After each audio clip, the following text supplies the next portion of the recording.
Sawadee-kap. Hello and welcome to Daily Wisdom, Walking the Path with the Buddha. Today is our group learning program, and we're in Volume 1, Chapter 24. This is titled Misunderstandings of the Teachings. There's various misunderstandings that you're going to see in the world about the teachings of the Buddha, and over the last 6.5 months or so, I've been sharing with students what the teachings of the Buddha are. And that's helping you to be able to understand his teachings, to be able to guide you to this enlightened mental state.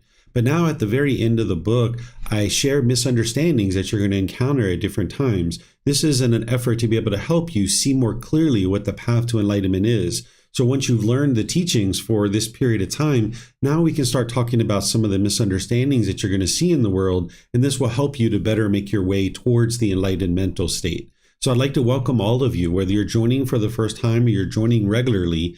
I'm going to start with meditation, and then afterwards I'm going to move into this talk on chapter 24, helping you to understand these 9 very common misunderstandings. There's other misunderstandings in the world too, but these are the 9 biggest ones that you're going to see in a lot of different places in the world. So if you'd like to join for meditation, the way that I do this is I start with chanting to ease us into the meditation. I'm going to provide some guidance. There's going to be a period of time where it's just quiet and we're all meditating together. Then we're going to come out of the meditation with some more chanting, and that's where I'll start today's class. So if you'd like to take a position, either seated, lying, or standing, these work really well for online learning. There is a walking position that's very helpful for you to be able to learn, but it just doesn't work so well with online learning. So feel free to take whatever position you're comfortable with, and you're welcome to even join along in the chanting if you like. Then I'll come back in with the guidance. Arahang Samma Sambuddho Mahakawa Otang Mahakavanang Apivateyami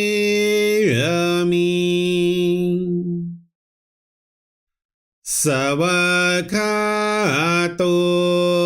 Mahakavata Tammo Dhammang Namasami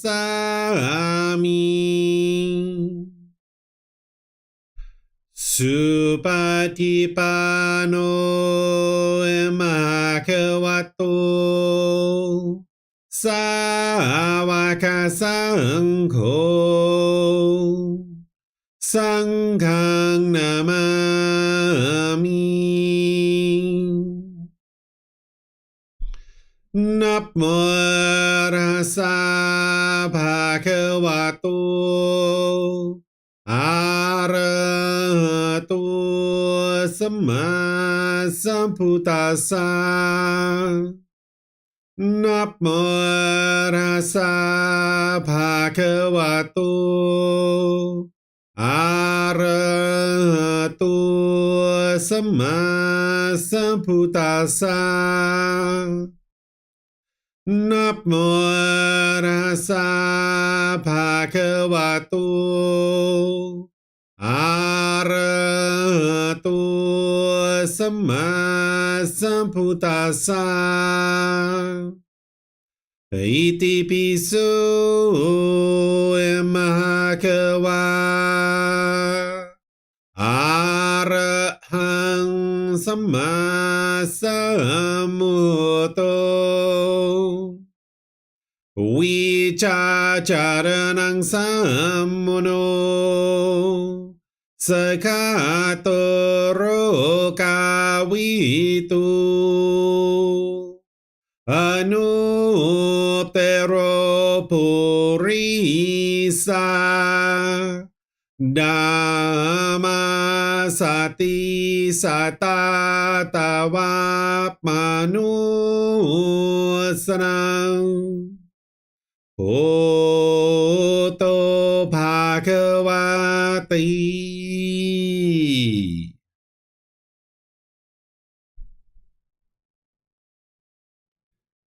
Okay, with the lower body and hands and arms comfortable, and the upper body erect,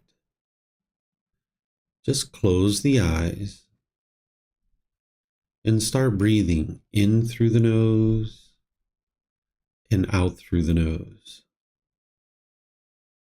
Here you're just looking to establish the breath.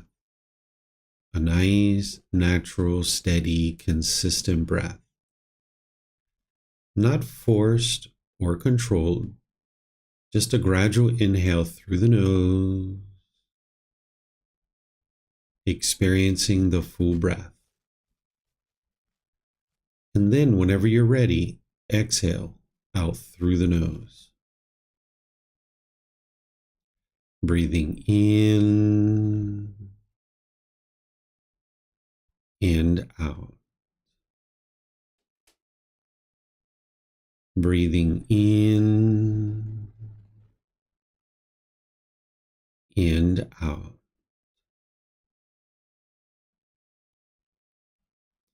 Your breath may not match up with the guidance that I'm providing, and that's okay. This is your practice. I'm just here for guidance. You can use this voice as a reminder that whenever you get to the next inhale, breathing gradually through the nose, developing a nice, natural, steady, consistent breath. And then whenever you're ready, exhale out through the nose, experiencing the full breath. Breathing in and out.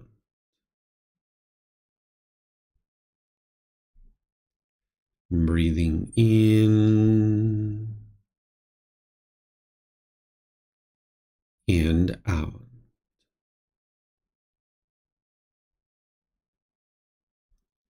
With the breath well established, start fixating the mind on the breath, either the sound of the breath coming into the nose or the sensation of air moving over the skin into the nose. The breath is the present moment. Fixate the mind on the breath, the present moment. Breathing in and out. Breathing in and out. With the mind fixated on the breath, whenever you notice that it moves off the breath, cut that off, let it go, and come back to the breath, the present moment. No need to observe the thought, label it, judge it, analyze it, or even try to figure out where it's coming from. Whenever you notice that the mind is moved off the breath, cut that off, let it go, and come back to the breath, the present moment. Breathing in and out. Breathing in and out. I'm going to be quiet now and let you do this work of focusing on the breath, cutting off and letting go anytime the mind moves off the breath. You have nowhere to go. There's nothing to do. No one needs you right now. This is your time to focus on the breath. Breathing in and out.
อะระหังสัมมาสัมพุทโธมหาเขวาพุทธังมหาเขวันหังอภิวาเทมิสวากขาโตมหาเขวัตตาธัมโมธัมมังนามัสสามิสุปฏิปันโนมหาเขวัตโตสาวกสังโฆสังฆังนามามินับโมตัสสะภะคะวะโตอะระหะโตสัมมาสัมพุทธัสสะนับโมตัสสะภะคะวะโตอะระหะโตสัมมาสัมพุทธัสสะนับโมตัสสะภะคะวะโตอะระหะโตสัมมาสัมพุทธัสสะอิติปิโสมหาเขวาอะระหังสัมมาสัมพุทโธวิจาจารณังสัมมุโนสกาโตโรกาวิตุอนุเตโรปุริสาดัมมาสติสัตตาตาวามนุสนังโอโตภาควาติ Okay, if you guys would like to slowly make your way out of meditation. Once again, welcome to all of you guys in our class today. Nice to see everybody here, whether you're joining in Facebook, YouTube, or Zoom. Welcome to everyone. Maybe you're even listening to this on the replay. As I mentioned, I've been spending the last 6.5 months or so in this iteration of the group learning program, helping students to understand what the teachings of the Buddha are, helping you to understand the path to enlightenment. And now, here at the end of our group learning program, we're not quite all the way at the end, but towards the end of this program, I share in this chapter 24 misunderstandings of Gotama Buddha's teachings, because you're going to see many, many different misunderstandings of his teachings. And if you've been learning based in the original words of the Buddha, and you go out to any particular community in the Buddhist world, you might see things that are exactly the opposite of what I've been teaching you.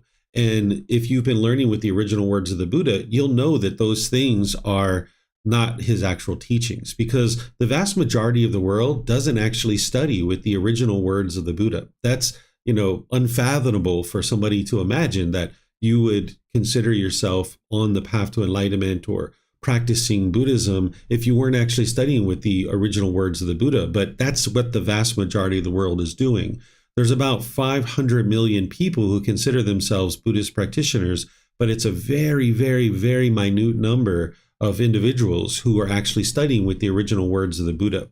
This all started back during the lifetime of the Buddha, that during his lifetime, over 2,500 years ago, everything he spoke and taught was done orally, because their technology to write things down didn't exist during the lifetime of the Buddha. So he spoke orally, and that's how his students actually learned his teachings. And that's where chanting came along in order to help people remember his teachings and commit them to memory.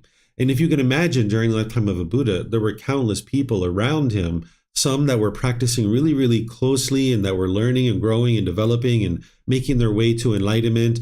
And then there were people on the outer fringes who were also learning, but they didn't quite understand the teachings and so forth and so on. So during his lifetime, while everything was spoken orally, and there was definitely a core group of people that understood the teachings really well and were getting to enlightenment, those individuals ultimately documented the teachings shortly after the death of the Buddha, that the technology to write things down made its way to that region of the world, and they were able to start documenting his teachings. But there were still countless other people who weren't getting to enlightenment, who weren't studying the teachings very closely, who weren't understanding what the Buddha actually taught. And because of this oral tradition, even though things were written down shortly after his death, it really precipitates even to today. Even today, there's a vast array of oral tradition out there in the world. And with an oral tradition, it's very easy for things to be inadvertently changed about the teachings of the Buddha. Or in some cases, people have overtly changed the teachings of the Buddha. Even though during his lifetime, he cautioned against changing his teachings and explained the harm that it would cause to yourself and to other people if you changed his actual teachings. Nonetheless, there were people who did that overtly or inadvertently because maybe they just didn't even study his original words to even know how harmful it is. Because a Buddha gets to enlightenment by themselves without the help of any teachers or any guides. They then dedicate the rest of their life to sharing their independently discovered teachings with countless people, and countless people get to enlightenment during that person's lifetime. Then they will preserve the teachings in such a way that countless more people get to enlightenment after their death. So essentially what a Buddha is doing during their lifetime is they're putting down lights along the path, making it as clear as possible, that they're illuminating this path for people to be able to experience enlightenment and know how to get to enlightenment. But as time goes on, impermanence affects those teachings. And it's like people are knocking over those lights and making it more and more difficult for other people to be able to see the path. But by you going back to the original words of the Buddha and not believing anything related to his teachings, not believing me, not believing books, not believing any of these things, you can actually see what are the actual teachings of the Buddha through learning, examining, and investigating what's being shared with you, through reflecting on that to independently verify it, and then practicing it, integrating it into your life, and actively training your mind. This is what's going to help you to be able to sort through the misunderstandings and ensure that you're not being misled. Because as an individual on the path to enlightenment, they're not a follower, they're not a devotee or anything like that. Instead, they're an independent practitioner who's working towards the development of their own mind, with a teacher serving like a tour guide, pointing out the things that they need to learn and grow and develop. But it's each individual that's choosing to do that work. And if you're doing that work, it's not possible for you to be misled. So if you have the original words of the Buddha, which you guys all have access to, you can study, examine, and investigate those, understanding them intellectually. You can reflect on them to independently verify them as being the truth, but then you can practice them and see the improvement to the condition of the mind in your life. But not everybody's doing that. So therefore, you'll see a vast array of misunderstandings of the teachings of the Buddha. And what I've done in this chapter is I've collected some of the more significant ones, and I've helped you to be able to see in a way that you can independently verify that these are indeed misunderstandings. It's important to keep in mind that what the Buddha was teaching you all through his life was to cultivate wisdom. That it's through the cultivation of wisdom that's going to guide you to this enlightened mental state. You can't believe the teachings. So what you're going to see me talking about as we get started here in a moment is certain rites and rituals and ceremonies and mystical and magical things that doesn't actually relate to the teachings of the Buddha at all. What he taught is to awaken to these natural laws, that there's natural laws that are affecting you, whether you're aware of it or not. And if you have a lack of wisdom of those natural laws, you're going to tend to make unwise decisions, which produce unwholesome results in your day-to-day life. So it's through awakening to the wisdom of these natural laws that you'll make wiser and wiser decisions and experience more and more improvements in your life. So the first thing I'm going to share with you is just to kind of help you understand the three main traditions or the main schools of Buddhist teachings that are considered to be Buddhism in the world. But keep in mind, there was only one Buddha, and there was what he taught, and that's what is the path to enlightenment. Any modifications or changes that have been made, that's not actually what the Buddha taught. In reality, we have over 200 different branches of Buddhist teachings out there in the world that people are considering what they're doing to be Buddhist. But there's three main schools that these things are coming from, or three main traditions. The first one is called Theravada Buddhism. The word Theravada means teachings of the elders. And this is considered to be the form of Buddhist teachings that is closest to what the Buddha taught during his lifetime. But even within this tradition, there's actually misunderstandings. You'll see that this particular tradition is hosted in South and Southeast Asia, places like Sri Lanka, Myanmar, Cambodia, Laos, Thailand, Southern Vietnam. These are like the focal points for this particular tradition. But in reality, this has been spread all throughout the world.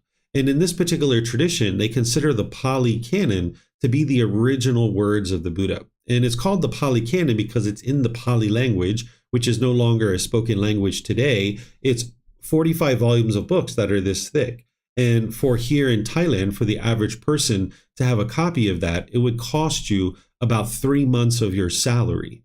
And there's probably no book collections that you have that's valued at 3 months of your salary. So the average Thai person, the average temple, doesn't actually have access to the original words of the Buddha because it's just so costly to be printed out.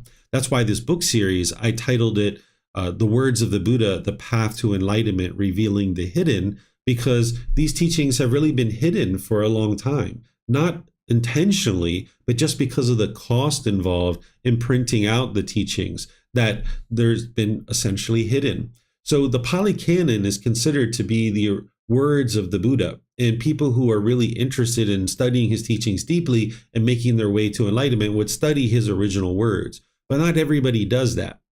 I've been to over 200 temples in my lifetime, and I've only ever been to one that actually shares the original words of the Buddha. So you can see that that's less than 1%. So it's not really something that people are studying. And therefore, this is the reason why we see so many challenges in the world with people who are struggling with their day-to-day life and not understanding the teachings. And we might not see very many people getting to enlightenment. But for a community of people who are actually studying the original words of the Buddha, you'll see people getting to enlightenment and making their way to enlightenment, improving the condition of their mind.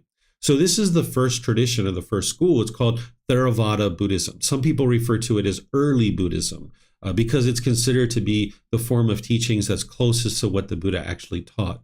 But as I mentioned, there's even misunderstandings in this tradition. And the vast majority of what I'm going to share with you today are the misunderstandings from that tradition. Because if you're learning what I share and you show up to a temple and you start seeing rites and rituals and ceremonies and worship and prayer, and you've heard from me that that's not what the Buddha taught, you might be, hold on a second, why did David say that when I show up to a temple and here's all these things that are actually happening exactly opposite of what David taught? And the reason why is because there's communities of people that are misunderstanding what the Buddha actually taught because they're not studying with his original words.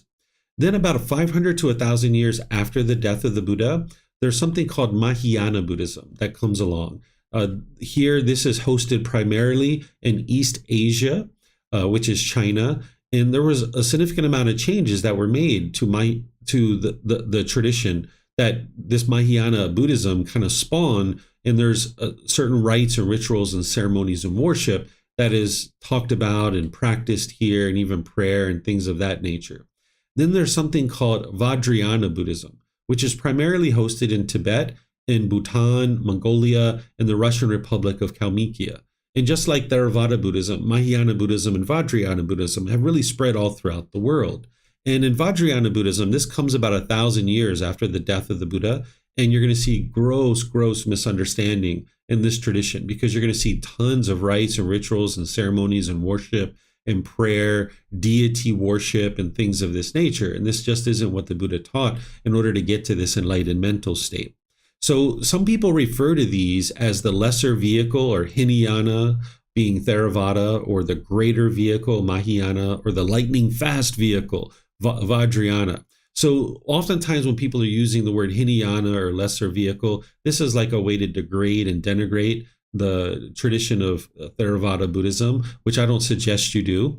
And for anybody that's talking about what they're doing in order to get to enlightenment as the greater vehicle or the lightning fast vehicle, then they're not understanding that getting to enlightenment is through gradual training, gradual practice and gradual progress. They have misunderstood what it takes to be able to get to enlightenment. It's not about getting there fast. It's about training your mind to gradually develop over the course of your life, and over a number of months and years, the mind gradually makes its way to enlightenment as you're moving this pollution out of the mind. So these are the main three traditions that you will see. But again, they can't all be what the Buddha taught because there was only one Buddha. And you'll see various offshoots of these throughout the world as well. This map that I have here, this is kind of just a map that I got off the internet. It doesn't actually show and replicate exactly the spread of Buddhism, but this little spot right here is where the Buddha originated. For example, we think that Buddhism came down to Sri Lanka, which is off the coast of India, and then it went by sea across the sea to Thailand. And it doesn't show that arrow here. So this is just kind of representative of how the teaching spread out throughout the world. And what you'll see is the farther and farther you get away from this focal point, the more the teachings have been changed and modified. And what I've been doing throughout the last 6.5 months is teaching you what are the teachings so that you can see that. But now what I'm going to share with you is what the teachings are not, so you can understand the misunderstandings. And this will, in effect, help you to be able to see the path more clearly of what the teachings of the Buddha are. And just like always, you guys are welcome to ask any and all questions. You can put that into Facebook, YouTube, or Zoom in the comment section and ask those questions. Or you can raise your hand electronically in Zoom, unmute your microphone, and ask any and all questions that you like. So the first three that I'm going to share with you are certain rites and rituals and ceremonies that exist in the world today that you will see that are misunderstandings of the teachings of the Buddha. This first one, we refer to it in Thai as Gotama. We might refer to that in English as pouring water ceremony. What this is that if you make an offering to an ordained practitioner of some supplies, this is producing merit. As you're practicing generosity, you're producing merit. They might gesture to you to go get this little urn of water in this bowl, and then they're going to chant. And as they chant, you pour out this water. And what they're thinking and what they're believing is that whatever good deeds that you did there by making that offering to them, that you're transferring those benefits to somebody else, and that somebody else is going to enjoy the benefits of your good deeds. Well, if you understand the teachings of the Buddha and what he actually taught about the natural law of karma and generosity and these things, you understand that this is impossible, that you can't transfer the benefits of your good deeds to somebody else. It's kind of like mom or dad or uncles or aunts. Maybe they've done unwise things throughout their life and now they're dead or something like that. And now we're going to do a bunch of good things and transfer the benefit to them. This is like mystical and magical and rituals and ceremonies. Well, the benefit of practicing generosity and producing merit is that it's enhancing the quality of your mind. Because as you probably know, if you've been studying with me any amount of time, the underlying problem that the Buddha discovered, among others, is that the mind is craving and holding on and wanting things to be a certain way. And now the mind is experiencing discontentedness because it has wants and expectations, and the individuals or the world isn't meeting their expectations, wanting things to be a certain way. And the Buddha teaches you things like breathing mindfulness meditation and generosity, as well as others, to train your mind to let go, to let go, to let go. So your practice of generosity to produce merit is training your mind to let go. It's enhancing the quality of your mind. And there's just no way that you can transfer that benefit to somebody else. Why, it's a really warm thought. It's a really warm idea to think that, we can help these other people by doing good deeds and transfer things to them. It's a really warm thought, but it's just not possible. Not only can you understand that through generosity and that it's to enhance the quality of your mind, but if you think back to chapter 9, when we talked about the natural law of karma, you saw the words of the Buddha where he says, you are the owners of your karma, the heirs of your karma. Whatever you do, either wholesome or unwholesome, you are going to experience the consequences of that, essentially. That you can't produce karma for other people. And that's essentially what this ceremony is thinking and believing, is that somehow we can produce beneficial results or wholesome karma for other people. And it's just not possible for us to do that. So you might see this if you go into an environment where people are misunderstanding the teachings. And whether you choose to do this or not, of course, it's always your choice. It's your life. It's your choice. When I go places, sometimes people gesture for me to do this, and I just smile and just, I'm usually with students, and I don't actually go get it. So whether you choose to do this or not, it's up to you. But there will be situations where people will probably be practicing this kind of thing, and you'll understand what this is and why it's not from the actual Buddha. Then you'll see something perhaps called namon. This is a Thai word. We might translate this to blessed water. In certain big events, there might be ordained practitioners who are chanting during the event, and they will burn a candle and they will drip this candle into a bowl of water. And what they're thinking is that they're making this water to be sacred water. And now they take this device and they dip it in the water and they sprinkle it all over the people who are there. And the people think that if they get this water sprinkled on them, it's going to help them in some way and be beneficial for their life. This was actually practiced during the lifetime of the Buddha as well. And he talks about this and he explains how he doesn't do this. But nonetheless, people do it today. He didn't do it during his lifetime, and he gave the exact reasons why he doesn't do it. But nonetheless, people are actually doing this today.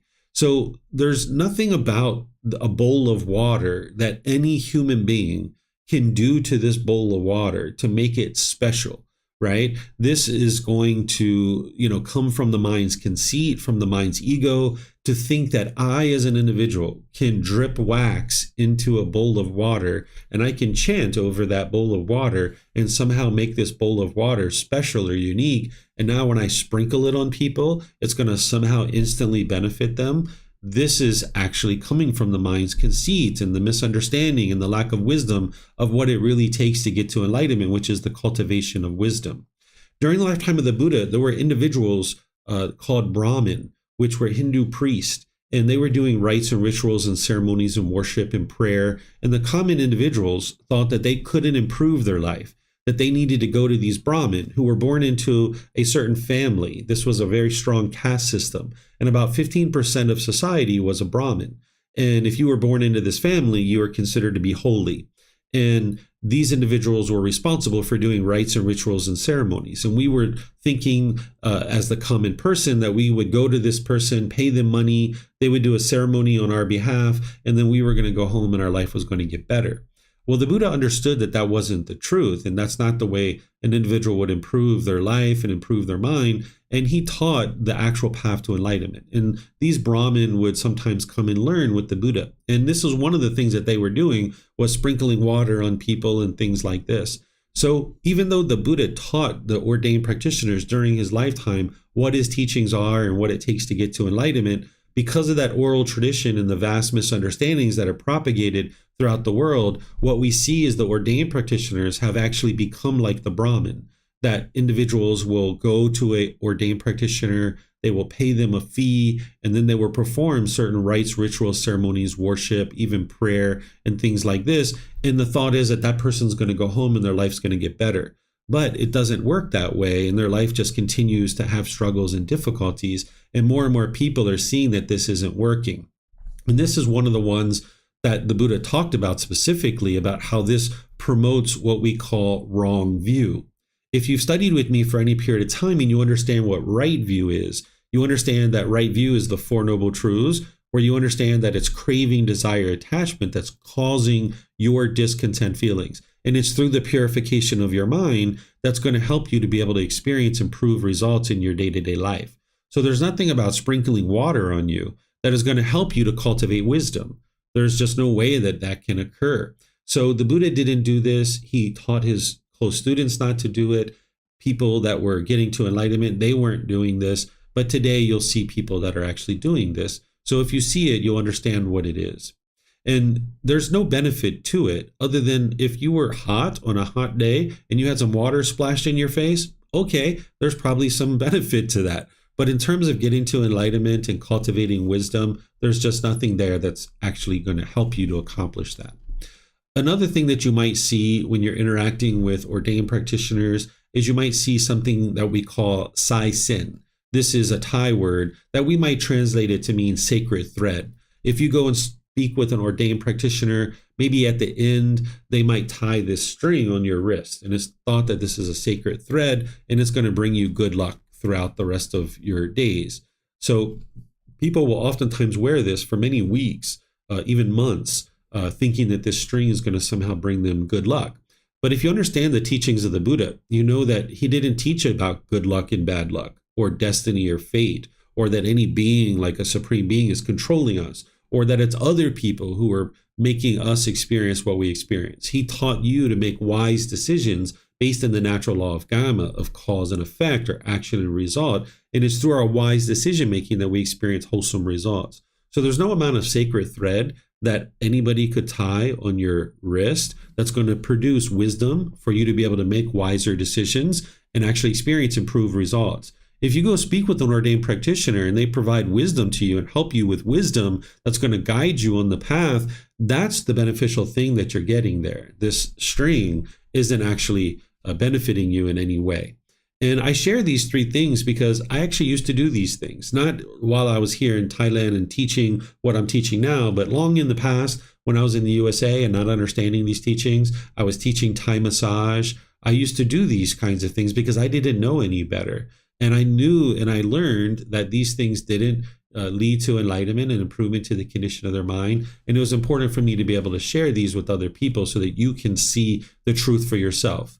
You can see all through the words of the Buddha where he's teaching you to cultivate wisdom.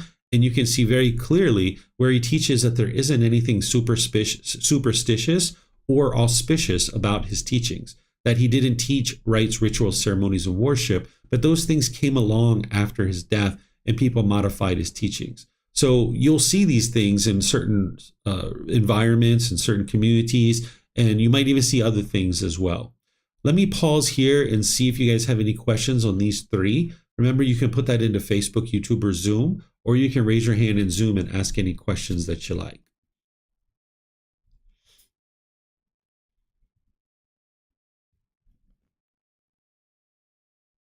Okay, it looks like Kristen or Ted has a question. Go ahead, guys.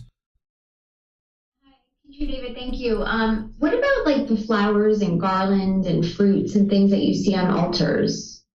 What is that about? Yeah, it's the same thing. It's a misunderstanding of his teachings. You're going to hear me talk in a moment about Buddha statues. And what people think is like the spirit of the Buddha is in these statues, and they're actually feeding the statue. They look at it as like the Buddha is sitting right there in front of them. And they will actually feed these statues, and they'll put, glasses of water there. And, of course, they're doing it in these outside places or places that is open air and things like that. And they'll put a glass of water there in the morning, and then they'll come back in the afternoon and they'll see that the water has gone down. And they're like, oh, the Buddha must have drank the water. When in reality, it's just evaporation, right? The sun was hitting it. It just evaporated. But people just aren't understanding these kinds of things. So we'll talk about Buddha statues in a moment because there's things there that you would need to know and understand as well. David, I could have swore when I tied that white thread around my wrist that I was feeling enlightened, but no, I wasn't. We were susceptible to that as well in a giant ceremony in Old Chiang Mai.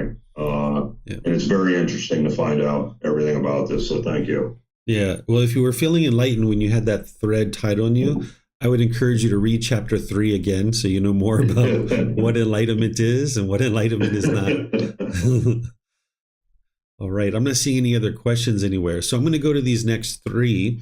There's sometimes situations where ordained practitioners might choose to learn with me. So there's things that I help them to understand because there's certain aspects of their practice that is going to challenge them in being able to get to enlightenment. And I also teach you guys about how to interact with ordained practitioners as well.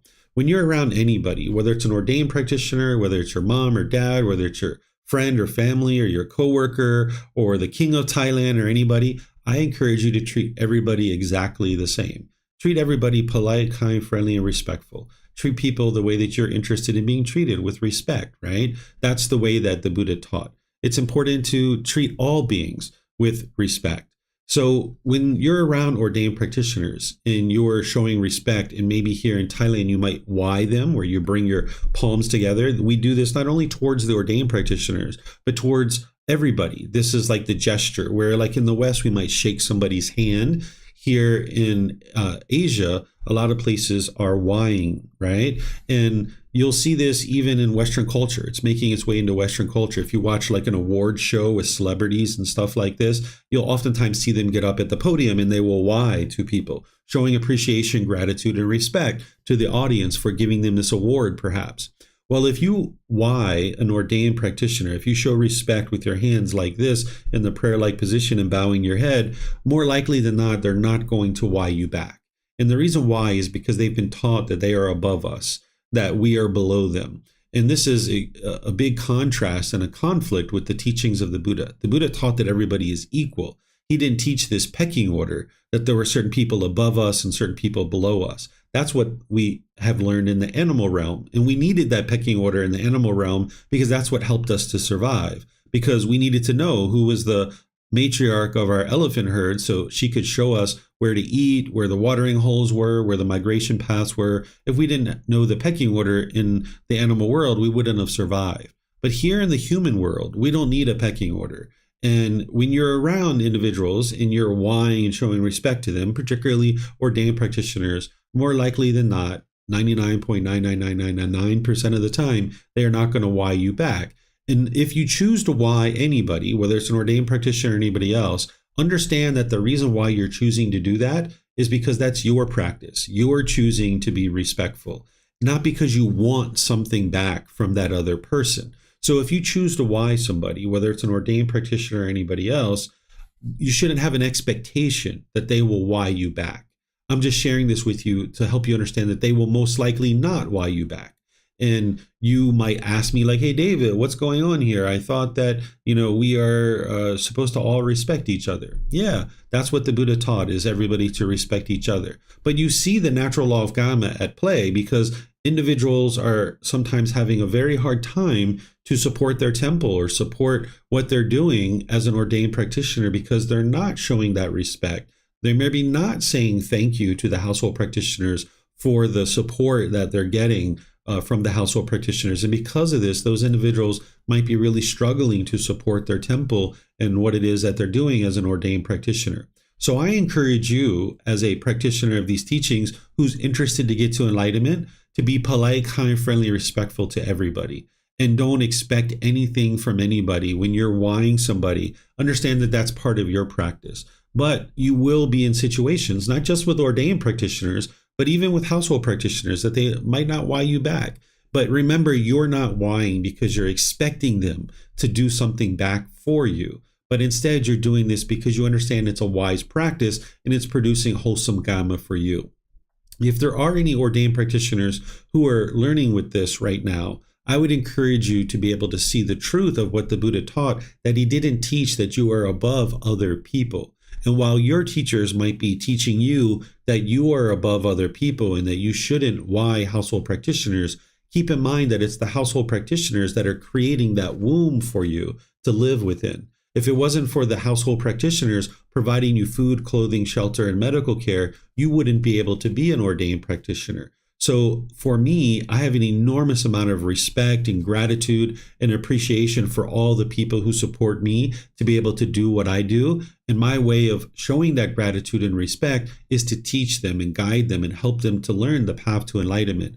And if somebody chooses to show me respect and chooses to why me, I'm going to definitely why them back because that's my respect coming back to them. And if somebody chooses to hate me and think and be angry and vindictive towards me, my mind is unaffected by that too. So as an ordained practitioner, while other people might be propping you up and thinking that you are above them, it's important for your mind to empty out any conceit and be able to see that you are not above other people. And you can see this in the words of the Buddha, where he taught this during his lifetime. This is a particular teaching from him titled "Gain, Honor, and Praise are an Obstacle even for an Arahant." These are his words. He says, "Monks, gain, honor, and praise, I say, are an obstacle even for a monk who is an Arahant, one with taints destroyed." An Arahant is an enlightened being, and someone whose taints are destroyed is someone who's eliminated all the pollution out of their mind. So the Buddha is saying that gain, honor, and praise, people honoring you and respecting you and giving you this praise, is an obstacle for you. So this individual that the Buddha was talking to Ananda, says, here the next part of this says, when this was said, the Venerable Ananda, which is one of the Buddha's closest students, asked the master teacher Gotama, why, Venerable Sir, are gain, honor, and praise an obstacle, even for a monk with taints destroyed? See, Ananda is actually really wise here. He's like, hold on a second. If an individual is an arahant, meaning they're enlightened, and their mind is purified, why would gain, honor, and praise be an obstacle for them? They're already enlightened. Their life should be at ease. Why is this the case? So the Buddha goes on and he teaches further. He says, I do not say, Ananda, that gain, honor, and praise are an obstacle to his unshakable liberation of mind. So I didn't say that once they're enlightened, that gain, honor, and praise is an obstacle for them. But I say they are an obstacle to his attainment of those peaceful dwellings in this very life, which are achieved by one who resides diligent, dedicated, and determined. So dreadful, Ananda, are gain, honor, and praise, so bitter, vile, obstructive, to achieving the unsurpassed security from bondage or enlightenment. Therefore, Ananda, you should train yourselves thus. We will abandon the arisen gain, honor, and praise, and we will not let the arisen gain, honor, and praise persist, obsessing our mind. Thus should you train yourselves. So what he's saying is that if you allow this gain, honor, and praise to obsess your mind, the conceit is going to rise up, and that's going to make it difficult for you to get to enlightenment. That's going to obstruct you from getting to enlightenment. So anytime somebody's trying to prop you up and give you this gain, honor, and praise, you're going to need to train your mind to not be affected by that, to allow the mind to be humble and down to earth. Because as you become more and more enlightened, as you cultivate more and more wisdom, you're going to get more and more and more people talking fondly of you. They're going to talk about how kind you are, how loving you are, how compassionate you are, how friendly you are, how respectful you are, how well-spoken you are. Because there's certain challenges that day-to-day people are going to be experiencing that for them, it's very impactful and it's very hard for them to be able to deal with whatever struggle or challenge, whatever difficulty they're having. But when you look at it, you're going to think that it's so straightforward because of the wisdom that you have. And if people ask for your advice and you help them, they're going to think that you're so wise and so smart. And you're going to start hearing all these compliments coming your way. So the more enlightened that you become, the more awake that you become as your mind is waking up to this wisdom and these natural laws, people are going to start laying on the praise pretty thick.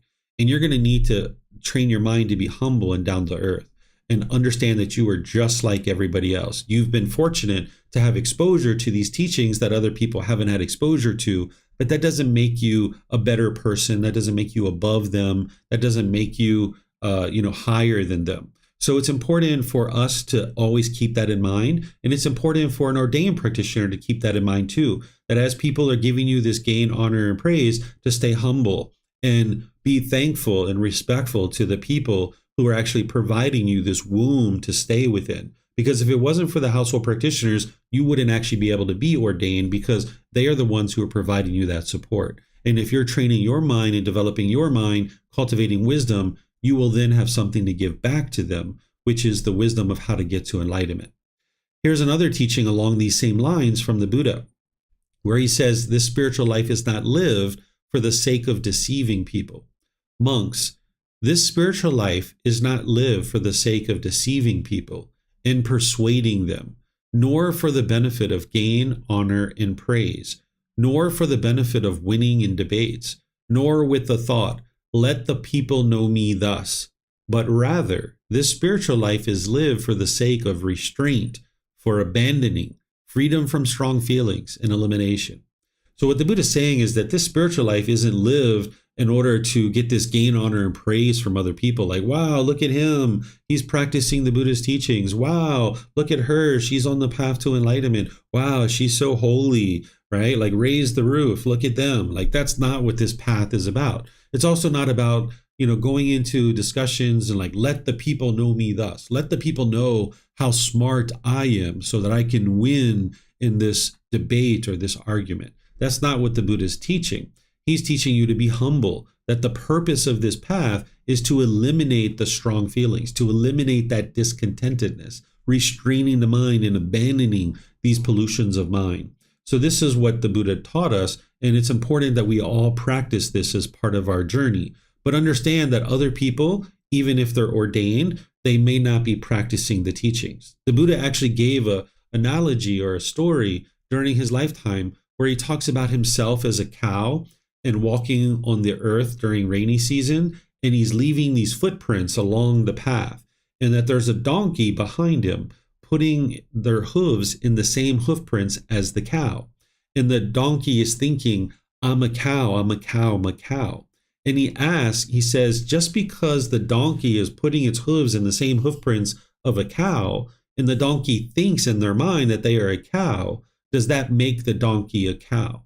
Well, of course not, right? So just because someone shaves their hair and they wear an orange robe, or just because they shave their hair and they wear white clothes, it doesn't mean they're practicing the teachings very closely.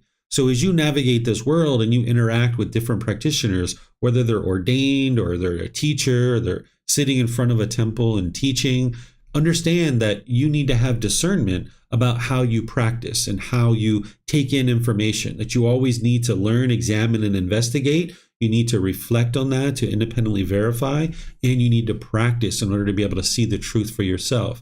And while you might be practicing the teachings based on the original words of the Buddha, not everybody is. So as you practice, if you choose to be respectful to people, that's your practice without any expectation of anything in return from other people. And that's what's going to promote the improved qualities within your own mind.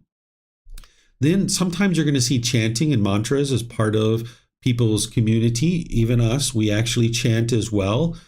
Sometimes what you're going to hear people talk about with these chanting and mantra is they'll say that they have some kind of mystical or magical powers. Some people treat these as if they're prayers or things like that, or even worship.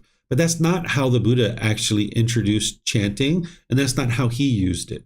The origins of chanting during the lifetime of the Buddha and the way that he used it was as a device to help people remember his teachings, because everything he taught was oral. So the way that they remembered his teachings is every 2 weeks, they would come together and they would recite his teachings orally. And this is what allowed them to commit it to their memory, and then they could actually practice his teachings. But nowadays, because the language that is being used during the mantras or the chanting, oftentimes people don't understand what that language is. It kind of takes on this mystical and magical approach. It's kind of like the least you know about something, the more magical it becomes, right? So as we've gotten farther and farther away from what these words mean, people are thinking that there's some kind of mystical or magical thing about them. That's why when I do the chanting, I put the English translation so you can see exactly what these things mean. And as I've shared with you, I think that these chants were actually created by the Buddha's students, either during his life or after his death, as a way of showing respect and gratitude and appreciation to him for having shared his teachings, because he didn't have any expectations of his students and he was just guiding them to this enlightened mental state. But you'll go places that they'll say, hey, we have this special chant in our temple. Don't tell anybody. Here's this special chant. If you chant it 10 times a day, you're going to get an extra long life. Or, you're going to get wealthy. Or your boyfriend or girlfriend's going to come back to you. Your husband or wife's going to come back to you if you chant this special chant. Well, I teach you not to believe me, and I teach you not to believe others as well. So when you're in those kinds of situations, don't believe anybody. If someone says, here, there's this special chant that is going to help you get this extra long life, well, look around the temple. Do you see people who are 150, 200, 300 years old? If so, there's some truth perhaps to that particular chant. But if you look around the temple and you don't see that, then you can understand that this isn't true. And keep this in mind too. If there was some chant that would instantly make you wealthy, or instantly make your boyfriend or girlfriend or husband or wife come back to you for some reason, don't you think that would have spread like wildfire through humanity? I mean, think about it. You go to a restaurant and you have a good meal. How many people do you tell, right? You probably tell 3, 4, 5, 10 different people how great this restaurant was. So if there was a chant that the Buddha taught 2,500 years ago, and that chant is going to immediately produce some kind of benefit for you, that would have spread through humanity by now. We would all know what that chant is, right? So the Buddha taught cause and effect, or action and result. If you're going to become wealthy, that's going to come through your decisions of cause and effect. If you're having difficulties with your husband or wife or boyfriend or girlfriend, the way that you resolve that is through discussion and through making wise decisions. It's not through chanting. You can't sit in a room somewhere and chant and magically, poof, these things are going to happen for you. So you might see these kinds of things being talked about in different venues. Then some places you're going to see Buddha statues where there's all different types of Buddha statues all over the world. And they're really beautiful and amazing artwork that people have contributed to the world to be able to produce these kinds of artwork. But it's important to understand that the vast majority of these statues, they don't actually look like the Buddha himself. That statue making came about 200 or 300 years after the death of the Buddha. During the lifetime of the Buddha, he never taught anybody to make statues of him. But 200 or 300 years after his death, the people that were practicing his teachings, or at least they knew about him, at least to a certain degree, they came in contact with the Greek people. The people in Greece were making statues of their gods and the gods they believed in. So they kind of looked at each other and they were like, well, who do we have to make a statue out of? Because they learned the statue making from the Greek people. So they started making statues of the Buddha. And none of those people lived during the lifetime of the Buddha, so they didn't actually know what he looked like. So they just kind of casted these statues based on what they thought that he might look like. So the vast majority of the statues that you see, they actually aren't what the Buddha looks like. You'll actually see with this very flamboyant clothing on typically. You'll see this crown on top of his head looking very royal. The Buddha didn't dress like that. If you go to China, the statues look very Chinese. If you go to Japan, they look very Japanese. If you come to Thailand, some people say the statues look very Thai. So it's important to understand that they don't represent what the Buddha actually looked like and what he wore during his lifetime. But these are artistic representations of what people are thinking and what they've been doing over all these different years. And some people think that the spirit of the Buddha is in these statues and that they need to feed these statues and worship these statues and pray to these statues. And none of that is actually going to help them to get to enlightenment. That's not part of what the path to enlightenment is. You might appreciate these statues with the idea of artwork, but you can also appreciate them because oftentimes they're capturing a period of time in the life of the Buddha. Whereas if you understand his life story and you look at a statue, you'll actually understand the time frame in his life that they're trying to depict. So from that standpoint, it could actually potentially be interesting to look at these statues, but just understand that he never taught to make statues of him. He didn't teach that his spirit is in those statues. He didn't teach to worship or pray to those statues. Those things are actually not going to get you closer to enlightenment. They're actually taking you away from the path to enlightenment. So you might see these kinds of things around in various places related to the statues. And what the Buddha looked like is this picture that I have here. In the teachings of the Buddha, you can see where he describes himself. There's a period of time where somebody asked him about his physical appearance, and he walked through step by step explaining his physical appearance. And there was an artist here in Thailand that took that and actually did this artwork based on what they discovered that he would appear like during his lifetime. The Buddha originated in the region of the world that we refer to as Nepal or Northeast India. And here you can see a Thai artist has depicted an individual that looks like from that region of the world. And I know that this picture to be accurate to what the Buddha looked like during his lifetime. So the Buddha looked human, and it's very important to humanize a Buddha. If we elevate the Buddha and make these, elaborate statues of him, then people tend to prop him up so high that you might think that you yourself can't get to enlightenment, that it's only him that can get to enlightenment, that he's different than you for some reason. But for me, I like to humanize a Buddha. I like for people to be able to see that a Buddha is a human being just like you and I, and just like they got to enlightenment, this Buddha got to enlightenment, you can get to enlightenment too. It's just a matter of you learning and growing and developing, understanding the wisdom that it took for him to get to enlightenment, and that's what's going to help you get to enlightenment. Also, the Buddha didn't wear elaborate clothing during his lifetime. He wore very simple rag robes, like you see here depicted in the image. There's actually a story from the lifetime of the Buddha where a student gave him a very rich, very fancy, very elaborate fabric, and he accepted that because he teaches to accept generosity when somebody makes you an offering. Then he turned to one of his students and he asked them to rip it up into shreds and sew it back together and then make a robe for him. because he wasn't interested in walking around the world with fancy, elaborate clothing. So the Buddha didn't wear that fancy clothing that you will oftentimes see depicted in some of these statues. So it's important for you to keep in mind that these kinds of things, because when you're around statues, people will treat them almost like the Buddha is really literally sitting there, and they might even be worshiping or feeding these statues. And it's helpful for you to understand where that's coming from. It's just a big misunderstanding about his teachings and what would actually lead to enlightenment. So do you guys have any questions about any of these three that I've just shared? Looks like we have something coming in on Zoom. Sorry, that's Marcy talking to some of the students about something. Okay, Kristen or Ted has a question.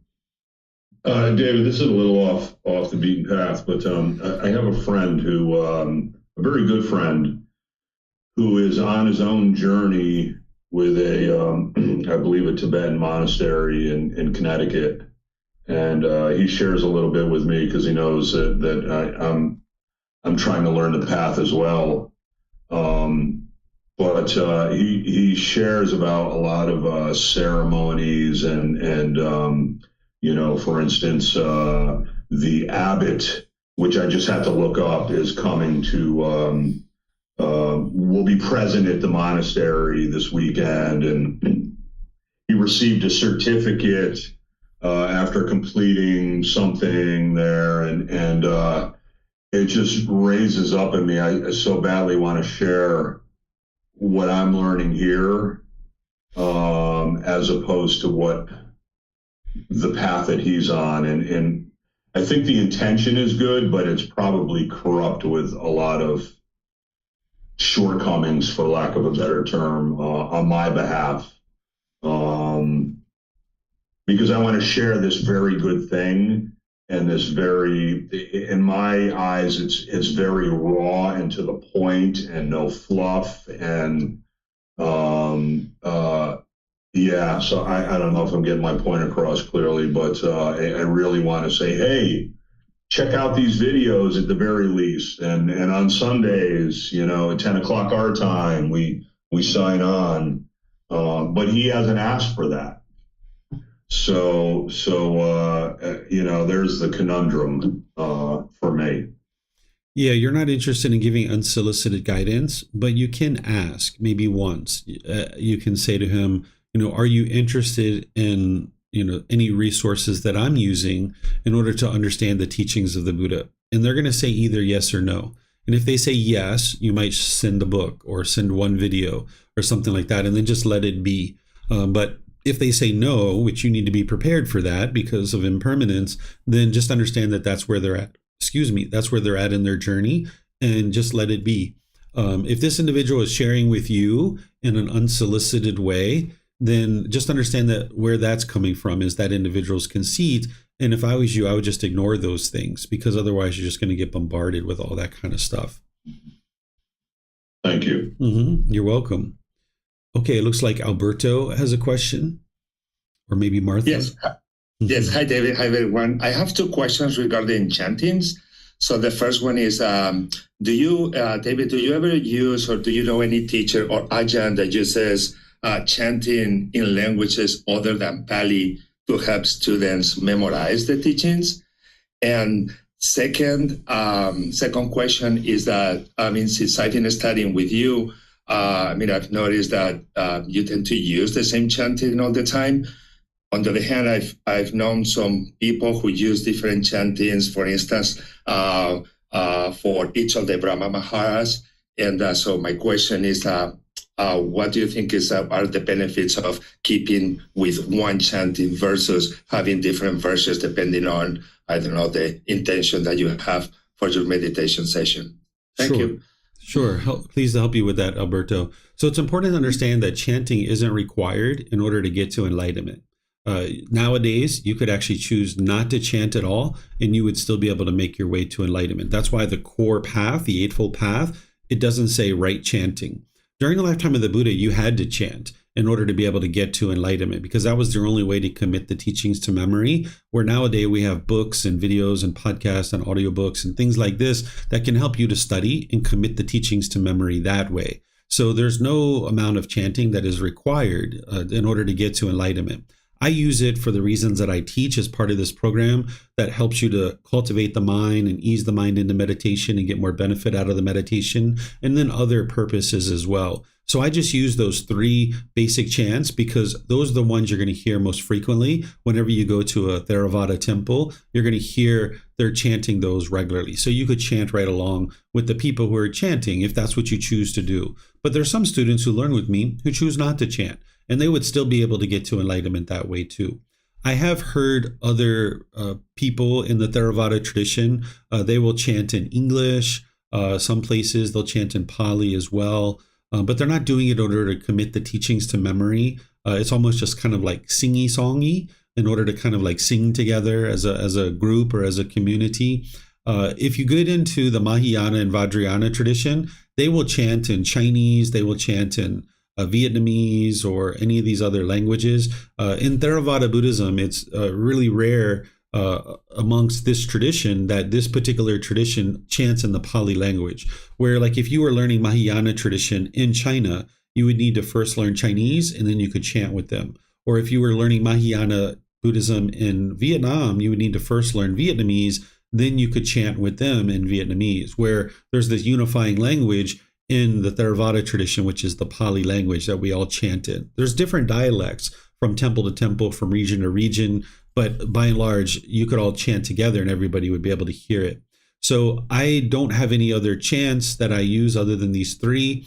And even though for many years I chanted on the way into meditation, on the way out, because that's what benefited me and that really helped me to be able to experience what I'm experiencing today. Nowadays, I only chant when I'm actually with students. Every once in a while, I'll chant by myself, but I'm talking so much with my voice nowadays that I started losing my voice. Early on, when I first started teaching, I was still chanting and doing meditation, but now I'm teaching so much and using my voice so much that I'm preserving it, that when I do meditation, I actually don't chant going into meditation unless I'm with students and doing this with students. But now my mind is to the point where I can just, boom, I can sit down and go into meditation, no problem whatsoever. Where when I first started, I needed that chanting in order to ease into meditation, actually get the benefit out of meditation. So that's why I actually teach it for the students so that they can benefit from that practice and they'll be able to see that that's what that's there for. So I think I got all your questions there, Alberto. If there's something I missed, just let me know. You can ask some more questions. Just let me know. Okay, it looks like Marcy has a question. Go ahead, ma'am. It's actually not a question, Teacher David. I was just going to offer that if there was ever a time that you would like, help doing the chanting, I don't mind starting the chanting at the beginning of meditations for you to give your voice a rest if need be. Oh, okay. Thank you so much. I appreciate that. Okay, let me see if we have anything. I don't see anything anywhere else. All right. So I'm going to now move to the last 3 as part of this chapter of Misunderstandings of Gotama Buddha's Teachings. So the 7th one that I talk about here is that in some places, people consider Gotama Buddha to be a god, an avatar, or a lord. And the Buddha never described himself that way. So it's important that we don't think of the Buddha in that way as well. If we thought of the Buddha that way, that would be part of our own mind's misunderstanding of what the Buddha actually was. He was a human being. He was an individual who got to enlightenment by himself. He dedicated his life to sharing his teachings, helping countless people get to enlightenment, and he preserved his teachings so that other people could get to enlightenment as well. He was a human being. And as I was mentioning, it's important to humanize a Buddha so that you can understand that he's just like you or I, and that you can get to enlightenment just like he did. And if we understand a God being a formless being, that's not what the Buddha is, because the Buddha came into the world through the womb of a woman, through a human woman. And an individual who comes into the world through the womb of a human woman, we consider that person to be a human being. So the Buddha wasn't a god. Although people look at him in very high regard, it's important that we make sure we understand that he was a human being. And he was able to train his mind to get to this enlightened mental state, and you can too. Sometimes people refer to the Buddha as Lord Buddha, and whether you choose to do that or not is up to you, but you might hear this from certain people referring to him as Lord Buddha. If you look up the word Lord and what this means, it means someone or something having power, authority, or influence, a master or a ruler. Or what Lord also means is to act in a superior or domineering manner towards someone. And if you understand the teachings of the Buddha and what he did during his lifetime, that's exactly opposite of what the Buddha actually did. So if we assign this word Lord to Buddha and we call him Lord Buddha, we're assigning these qualities to him, when in reality that he actually never described himself as a Lord. But nowadays there's some people who refer to him that way. And there's communities of people, well over 1 billion people in the world, that consider Jesus Christ to be the only Lord and Savior. And if we called Gautama Buddha or the Buddha Lord Buddha, right away, those people would choose that they would never be interested in learning the teachings of the Buddha, when the teachings of the Buddha are actually complementary to what an individual is learning through Jesus Christ's teachings. They could actually learn the teachings of the Buddha, understand how to get to enlightenment, which a Christian would probably refer to as the Holy Spirit. But they wouldn't be able to get access to those teachings or think that they could even approach those teachings if we refer to the Buddha as Lord Buddha, because they think of Jesus Christ as the only Lord and Savior. And if we refer to the Buddha as Lord Buddha, right away they would discount his teachings and they would be disinterested in learning and practicing his teachings. And these teachings could help hundreds and hundreds and hundreds of people, thousands and tens of thousands and billions of people. These teachings could be shared all throughout the world. So in my opinion, it's best to not refer to the Buddha as a god, an avatar, or a Lord, because the Buddha wasn't a god. He was a human being. He wasn't an avatar. He wasn't a Lord. He didn't have these qualities that are associated with the Lord. And this will keep things open within the world for more and more people to be able to approach his teachings and actually get benefit out of his teachings. But again, what you choose to do is up to you and how you choose to refer to the Buddha. Sometimes you might hear people talk about blessings. They might say, oh, may the Buddha bless you, or may the triple gem bless you. If you look at the meaning for the word blessing, it means God's favor and protection, a prayer asking for God's favor and protection.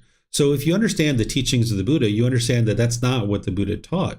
He taught you to cultivate wisdom and make wise decisions. That's what's going to lead to an improvement in your mind and in your day-to-day life. So when you hear people talking about those kinds of things, they're just misunderstanding his teachings. And if you don't know what the triple gem is, let me know and I'll explain to you guys what that is, because people are oftentimes saying, may the triple gem bless you, or may the Lord Buddha bless you. And oftentimes these are people that are coming from Christianity into Buddhism, or they're coming from Hinduism into Buddhism or some other tradition, and they're assigning those same things that they learn in those traditions to the Buddha, and they're just not understanding. So now you can understand that there's nothing in the teachings of the Buddha that's about a blessing.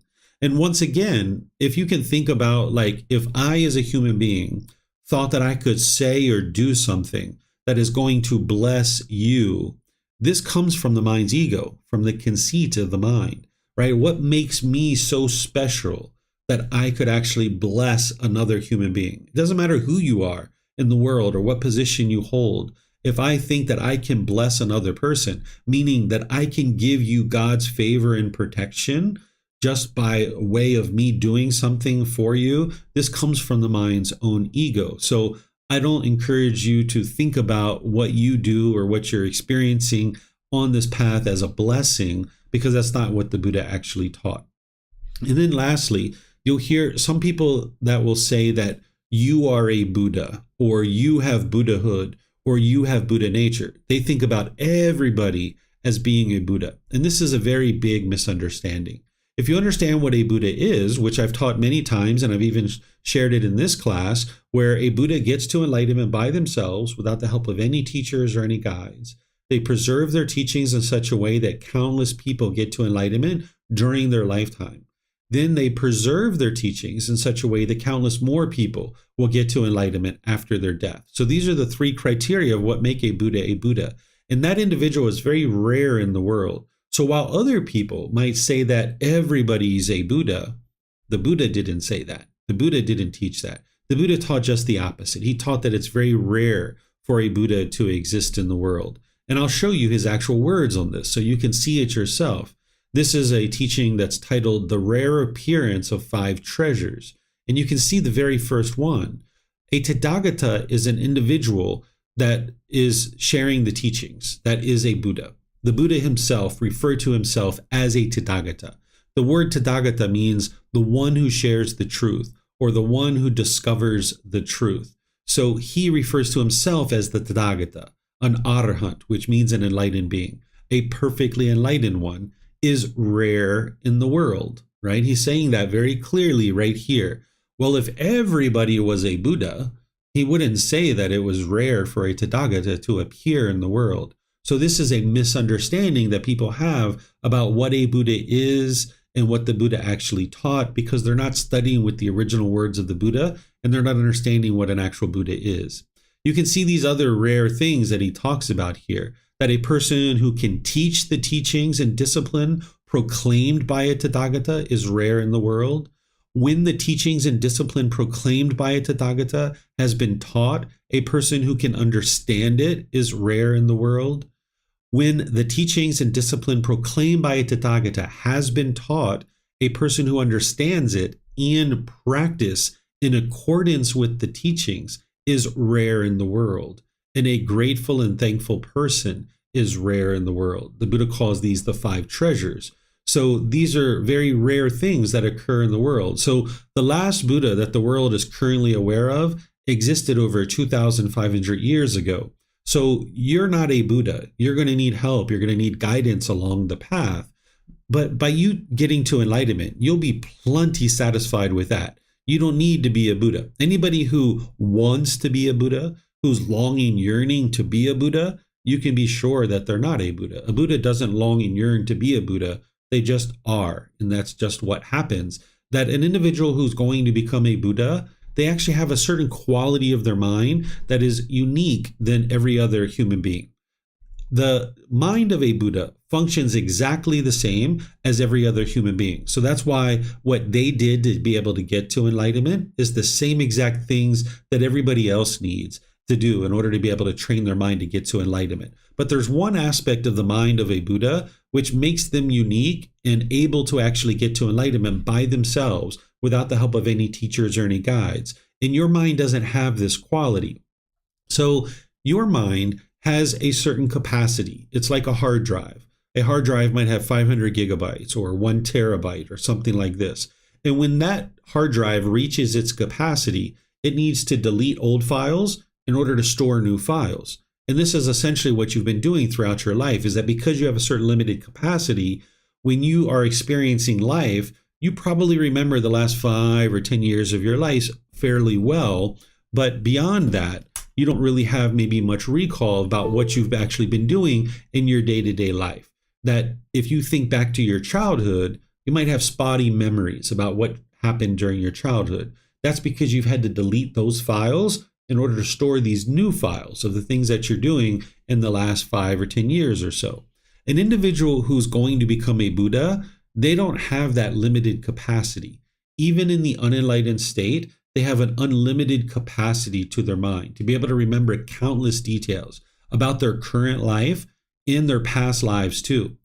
Other individuals do have the ability to have residual memories of their past lives, but an individual who's going to become a Buddha, they have direct recall of countless situations that they've been in their existing life, in their previous lives as well, and they accumulate wisdom throughout all of this period of time, multiple lifetimes, and they bring it all together in their last life to be able to help them get to enlightenment by themselves without the help of any teachers or any guides. That's how they actually do it, is that they've been accumulating wisdom over multiple lifetimes.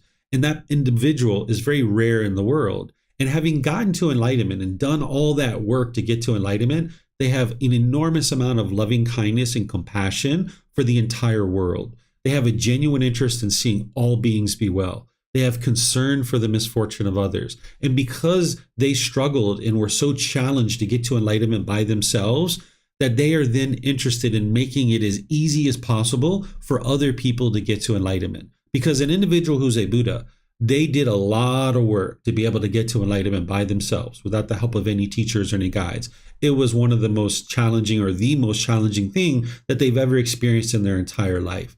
So having accomplished that enlightened mental state where their mind is completely peaceful and joyful, they have such loving kindness and compassion for the rest of the world. No matter what they were doing prior to enlightenment, they will drop all of that stuff, dedicate the rest of their life to sharing their independently discovered teachings, helping countless people to be able to experience this enlightened mental state out of loving kindness and compassion for the entire world, making it as easy as possible for people. So they're going to lay down lights along the path, making it as clear as possible for people to be able to get to enlightenment. That's what a Buddha does during their lifetime. And then if the people choose to learn and practice those teachings, they can experience those same results as well.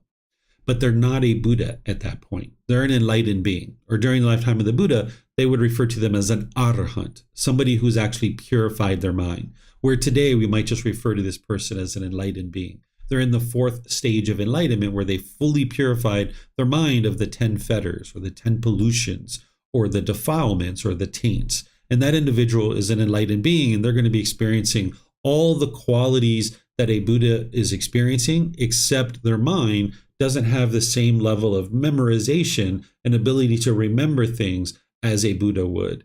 And a Buddha has other qualities as well, but an enlightened being is going to be purely satisfied with what they've accomplished in their lifetime. They just wouldn't be considered a Buddha at that point.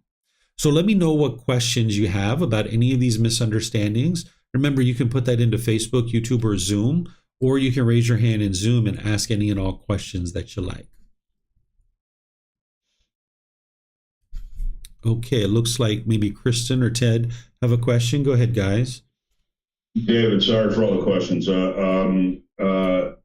So was it like a last minute realization?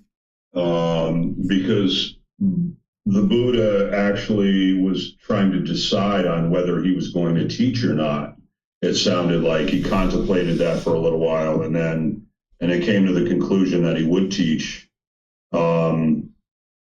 But now it's just a given that if there is a Buddha on earth, that he will teach, he will share his teachings. So it's just, I know that we have learned that he took a little time and was wondering if the world was ready to hear the teachings or not. Am I mistaken on that?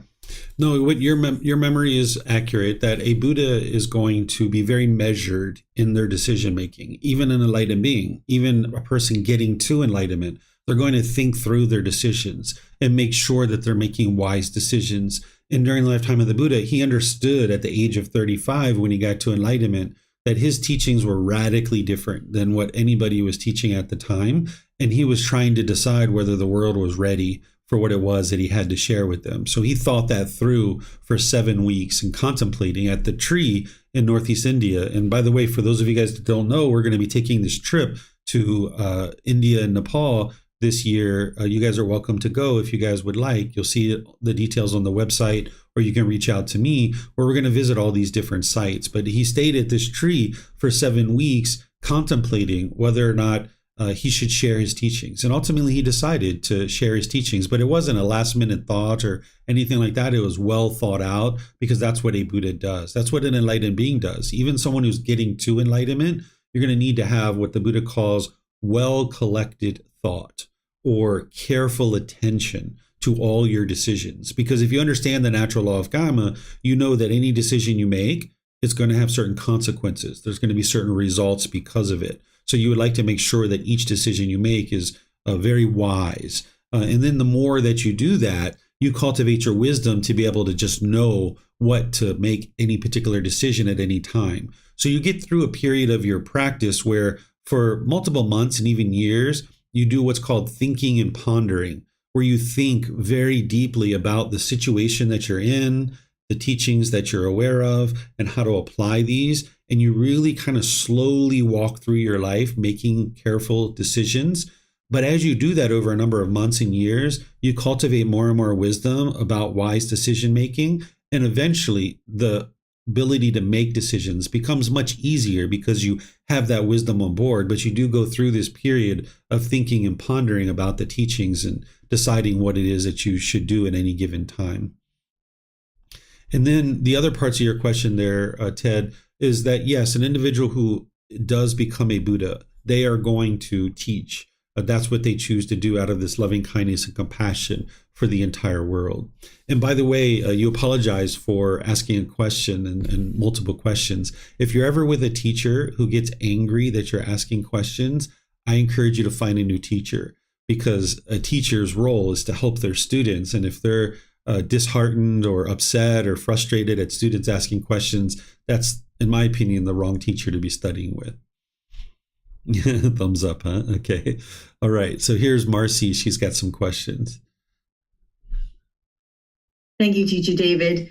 My questions I thought were not going to really pertain to what's going on, but just prior to the last answering the question for Ted, this question kind of came up for me. I was in a situation where I was having a conversation with someone, and they kept asking for me to share things that this being Marcy has learned.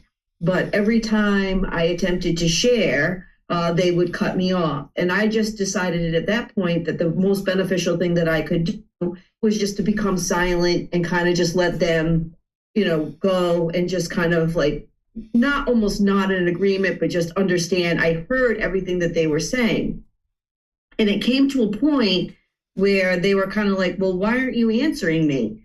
And I took a moment and I said, well, it appears that when I try to speak, you come in with more information, and I'm just really waiting for a moment when you become silent and allow me to kind of speak.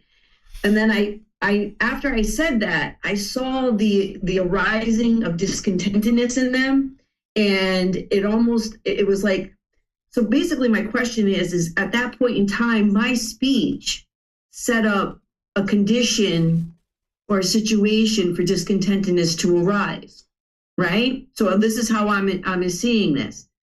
So in that sense, where does my karma lie? Because I was trying to be very thoughtful and very, think through before my speech with them. And I was not, trying to place blame at all.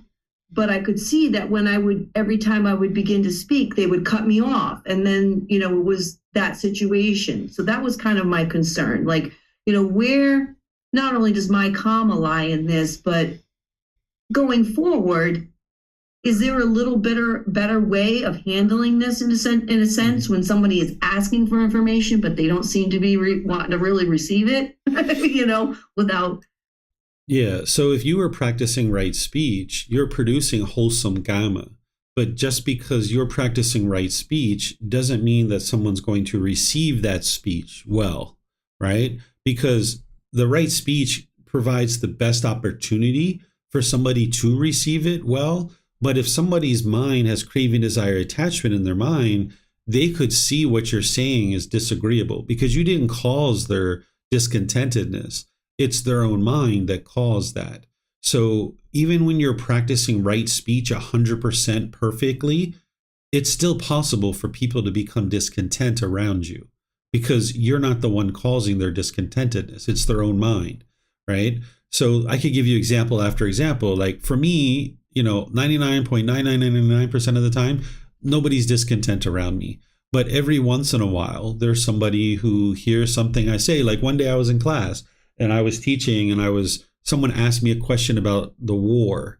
And I don't talk about politics and these kinds of things. But one of the things I said it's very unfortunate that there is a war in the world. And there was 2 wars at that time. I said that there's wars in the world. And this student got so upset, not the one that I was talking to, but a different student, got so upset that I said that it was unfortunate that there was a war in the world.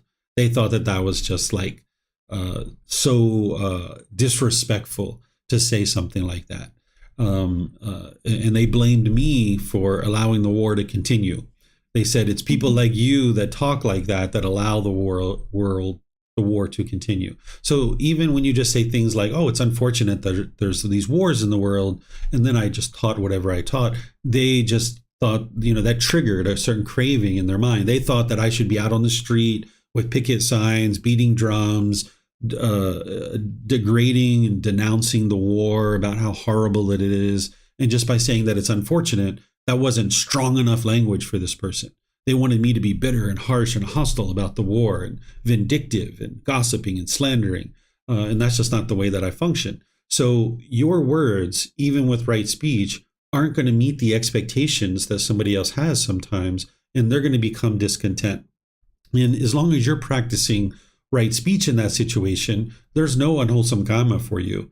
If they become angry, that's not your unwholesome karma. That's a choice that they're making. That's their unwholesome karma, because they allowed craving to exist in their mind. So now they're experiencing the results of that. And in that situation, I would just walk away. So what you said was fine. I even say this sometimes too. There was a class I taught 2 weeks ago where there was two students that were actually kept interrupting me during break times. They would ask me questions and they kept interrupting me and stuff like this over the course of 2 days. And finally, after about the fourth or fifth time over 2 days, I said to them, I said, if you guys came here to learn, you're going to need to allow me to speak so that you can hear what I have to share so that you can actually learn. And I could tell they didn't like that whatsoever.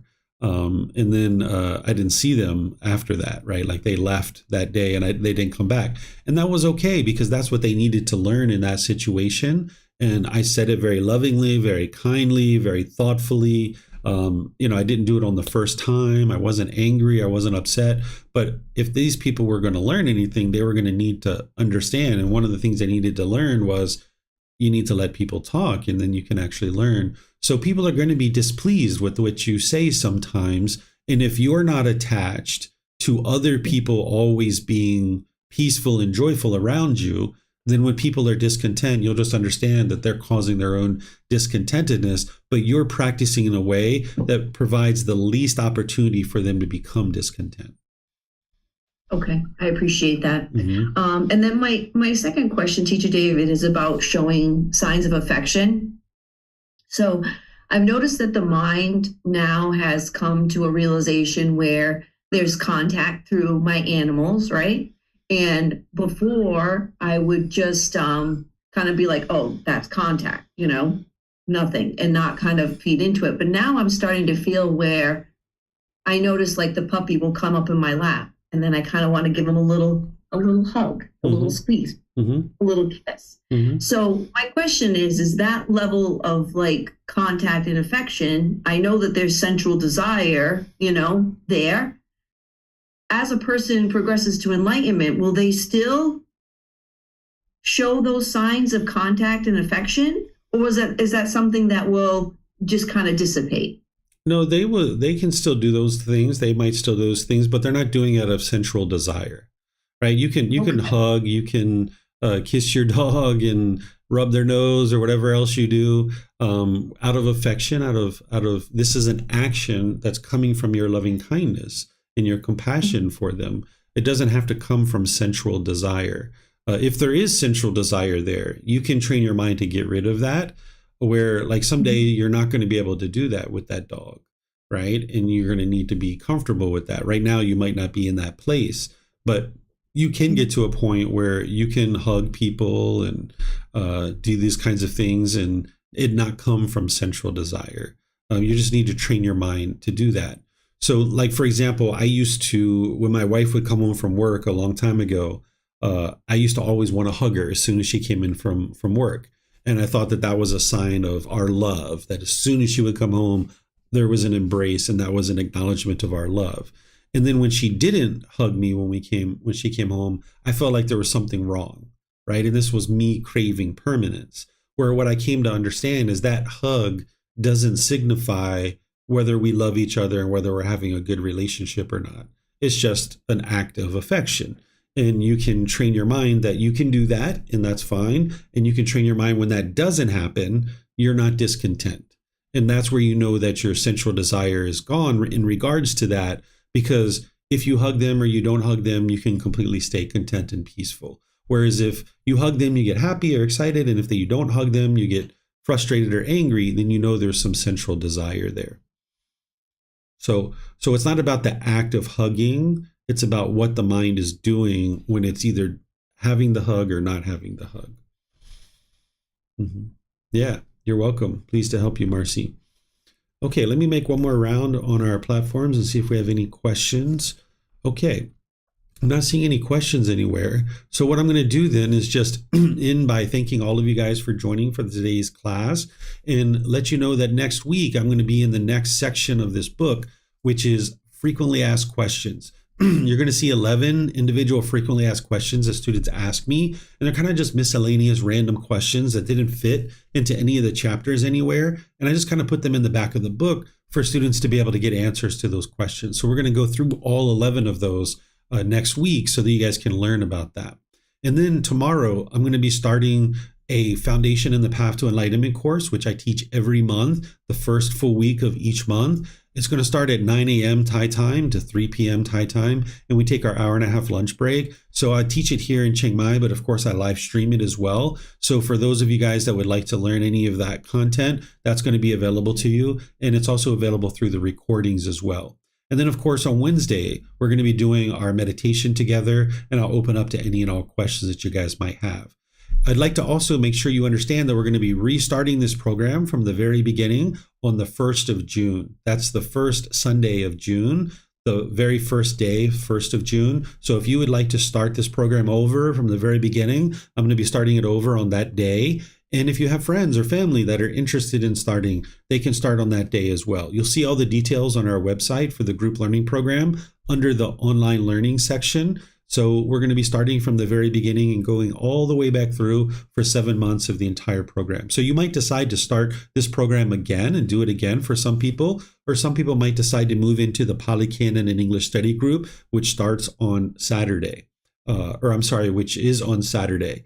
That restarts in January of next year, but you don't have to start the Pali Canon and English study group at the very beginning. You can actually join it at any time, just like this program too. You can join it at any time. But for anybody who would like to go through the group learning program again, it ends on December 31st. And then like 10 days later, the Pali Canon and English study group starts. So it's like a perfect transition into the Pali Canon and English study group for anybody who would like to study that again. So any of these classes, courses, or retreats that you'd like to attend, I'm here to help you, and feel free to reach out to me either in classes or privately. I'm always pleased to be able to help you in your journey to enlightenment. So thank you all for your support. Thank you for your questions. Thank you for your interest to learn and practice these teachings. And as you need help, feel free to reach out. I'm always here to help you. So have a very lovely and wonderful rest of your day. Take care and be well. Sawadee-ka.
Thank you again for watching. Enjoy your meditation. Look forward to seeing you online and answering any questions you might have. Thank you so much.